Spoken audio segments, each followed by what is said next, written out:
का राज्य में रहने वाले सेठ गिरधारी लाल राज्य के सबसे धनी व्यक्ति थे। सेठ गिरधारी लाल के घर में दर्जनों नौकर चाकर थे, हमेशा उनकी सेवा में हाजिर रहते थे। सेठ जी के घर पर अक्सर ही किसी न किसी कार्यक्रम या उत्सव का आयोजन होता ही था और ऐसे मौकों पर सेठ अपने धन और वैभव का खूब दिखावा करते थे। ऐसे ही एक समय पर सेठ ने सबके सामने घोषणा करते हुए कहा, अब तो मैं सबसे बड़ा हूँ, मुझसे बड़ा इस राज्य में कोई नहीं है। गिरधारी लाल के सभी नौकर चाकर और सगे संबंधी उसके मुख की ओर देख रहे थे। गिरधारी लाल वास्तव में ही बहुत धनवान बन गया था।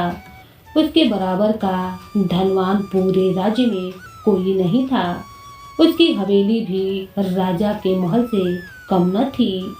सेठ के अस्तबल में हर नस्ल के घोड़े बंधे हुए थे। शायद राजा के पास भी ऐसी नस्ल के घोड़े नहीं थे। गिरधारी लाल के पास जब इतना अधिक धन आ गया तो उसने सोचा कि क्यों ना अपनी हवेली पर एक महाभोज का आयोजन किया जाए, जिसमें राज्य के बड़े बड़े लोगों को बुलाया जाए और क्योंकि राज्य के राजा वीर प्रताप भी उसके अच्छे मित्र हैं, उन्हें भी इस मौके पर बुलाया जाए ताकि वह भी देख ले कि मैं भी किसी राजा से कम नहीं हूँ। गिरधारी लाल ने ऐसा ही एक भव्य समारोह अपनी हवेली पर रखा, जिसमें राज्य के बड़े बड़े लोगों के साथ साथ राजा वीर प्रताप को भी बुलाया गया। राजा वीर प्रताप को पूरी शानो शौकत के साथ उस बड़ी सी हवेली में बैठाया गया, जहां पर राज्य के बड़े बड़े लोग मौजूद थे। वहां पर किसी आदमी को आने की अनुमति न थी। गलती से सेठ गिरधारी लाल का नौकर उस कमरे में आकर बैठ गया। जैसे ही सेठ जी ने उसे देखा तो क्रोध से आग बबूला हो गए। उन्होंने झट से जाकर नौकर को गले से पकड़ा और सबके सामने उसे मारने लगे। फिर उसे गालियां देते हुए बोले, निकल जा बदतमीज, निकल जा मेरे घर से। नौकर बेचारे का जो अपमान सबके सामने हुआ था, उसे मन ही मन बहुत ही गुस्सा आ रहा था। वह खून के आंसू पीकर रह गया और सोचने लगा कि आखिर मेरा दोष ही क्या था। उसने वहां से जाते समय मन में यह भी कसम खा ली थी कि सेठ जी, तुमने मुझे छोटा इंसान समझकर सबके सामने मुझे मारा है और मेरा अपमान किया है। मैं एक न एक दिन इसका बदला जरूर लूंगा। यही प्रण लेकर वह वहां से चला गया। नौकर का नाम नंदू था। अब वह सेठ से बदला लेने की योजना बनाने लगा। उसका एक मित्र था जो राजा वीर प्रताप के महल में नौकर था। नंदू ने उसकी सहायता से राजा के महल में नौकर का काम कर लिया। बदले की आग में तो उसका मन सुलग ही रहा था। वह बस हर समय मौके की तलाश में रहता था कि कब उसे ऐसा मौका मिले कि वह सेठ से अपने अपमान का बदला ले सके। नंदू जानता था कि सेठ गिरधारी लाल राजा वीर प्रताप का बड़ा ही अच्छा मित्र है। वह मौके की इंतजार करने लगा। किसी ने ठीक ही कहा है कि समय बहुत ही बलवान है, समय बदलते देर न लगती है। एक दिन की बात है, राजा वीर प्रताप शिकार खेलने के लिए गया हुआ था और राजा महल में भी बहुत ही कम लोगों को दिखाई दे रहा था। नंदू ने इधर उधर देखा और मैदान खाली पाकर वह राजा के कक्ष में चला गया। सेठ गिरधारी लाल से बदला लेने का समय अब आ चुका था, क्योंकि नंदू को यह बात अच्छी तरीके से पता थी कि सेठ गिरधारी लाल बिना किसी रोक टोक के महल में आ जाता है। उसे राजा की तरफ से पूरी छूट दी गई थी। नंदू का तेज दिमाग बहुत दूर तक अपना काम कर चुका था। वह सीधा जाकर राजा के पलंग पर लेट गया। देखने में ऐसा लग रहा था मानो वह बड़ी ही गहरी नींद में सो रहा हो। इधर राजा जब शिकार से वापस लौटा तो सीधा अपने कमरे में गया।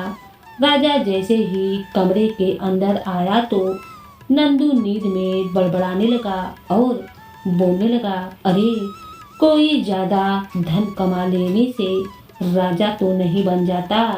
गिरधारी लाल की यह मजाल की वह अब रानी के साथ छेड़छाड़ करे। छी छी छी छी, पापी कहीं का। धन अधिक आते ही उसकी बुद्धि भ्रष्ट हो गई। अरे कैसा आदमी है, वह राजा की बराबरी करता है, पापी कहीं का। राजा वीर प्रताप ने नौकर के मुंह से जैसे ही यह शब्द सुने तो उसे बड़ा ही क्रोध आया। उसने झट से नंदू को गले से पकड़ा और खड़ा कर दिया। राजा कहने लगा, नंदू, जो कुछ भी तूने नींद में कहा है वह सच है क्या? नंदू भी कोई कम चालाक नहीं था। उसने राजा के सामने हाथ जोड़कर कहा, क्षमा कीजिए अन्नदाता, मैं बहुत ही अधिक थका हुआ था। बस जैसे ही मैं आपके कमरे में आया तो मुझे जोरदार नींद आ गई और मैं पलंग पर गिर पड़ा। नींद में ही मैं क्या कह गया मुझे कुछ पता ही नहीं चला। जो हो गया सो हो गया, मुझे माफ कर दीजिए। यही कहते हुए नंदू बाहर निकल गया। राजा सोच में पड़ गया। उसके मन में संदेह होने लगा। नंदू ने उसके मन में शक का बीज बो दिया था। अब राजा का मन दुखी रहने लगा था। वह सोचने लगा, सेठ गिरधारी लाल मेरी रानी के साथ छेड़छाड़ करता है, जिसे मैंने अपना मित्र समझकर महल में बिना रोक टोक के आने की आज्ञा दी। उसने ही मेरे साथ धोखा किया। धोखेबाज पापी कहीं का। मैं अब तुम्हारे किए की सजा तुम्हें देकर ही रहूंगा। अगले दिन राजा ने अपने सिपाहियों को आज्ञा दी कि वह सेठ गिरधारी लाल को पकड़कर उसके सामने हाजिर करें। सिपाही तुरंत गिरधारी लाल के घर पहुंचे और उसे पकड़कर राजा के सामने पेश कर दिया। राजा ने गिरधारी लाल को देखते ही क्रोध भरे स्वर में कहा, देखो गिरधारी लाल, आज के बाद तुम मेरे महल में कदम मत रखना। आज से तुम्हारी और मेरी दोस्ती खत्म है। तुम जैसे धोखेबाज के साथ कैसी दोस्ती। तुमने जो मेरे साथ विश्वासघात किया है उसकी सजा मैं तुम्हें जरूर दूंगा। सेठ गिरधारी लाल राजा के क्रोध को देखकर समझ गया कि राजा उसे छोड़ेगा नहीं और अगर ऐसा हुआ तो उसका सारा मान सम्मान मिट्टी में मिल जाएगा। जो लोग उसका सम्मान करते हैं अब वही उसके मुख पर थू थू करेंगे। शहर भर में उसकी बदनामी हो जाएगी। लेकिन फिर भी सेठ की इतनी हिम्मत ना हुई कि वह राजा से पूछ सके कि उसका अपराध क्या है। राजा ने बेइज्जती करके सेठ को महल से बाहर निकाल दिया। सेठ जब घर पर पहुंचा तो सोच में पड़ गया। वह इस सारी घटना के बारे में सोचने लगा। उसे पता था कि वह निर्दोष है, मगर दोषी क्यों बनाया गया। वह पिछले दिनों की सारी घटनाओं के बारे में सोचने लगा तो उसे अपने घर और राजा के महल के बीच एक ही कड़ी दिखाई दी। उसका नौकर नंदू। सेठ के दिमाग में नंदू का नाम गूंजने लगा। नंदू नंदू नंदू का चेहरा उसकी आंखों के सामने घूमने लगा, जिसे सेठ ने सबके सामने मारपीट कर घर से निकाला था। वही आजकल राजमहल में काम कर रहा है। यह सब उसी की कोई चाल हो सकती है। उसी समय गिरधारी लाल ने अपने एक नौकर को बुलाया और नंदू को बुलावा भेजा। कुछ ही देर के बाद नंदू भागता भागता अपने पुराने मालिक के पास पहुंचा। नंदू को देखते ही गिरधारी लाल ने उसे गले से लगा लिया और कहने लगा, नंदू, तुम तो मेरे पुराने वफादार सेवक हो।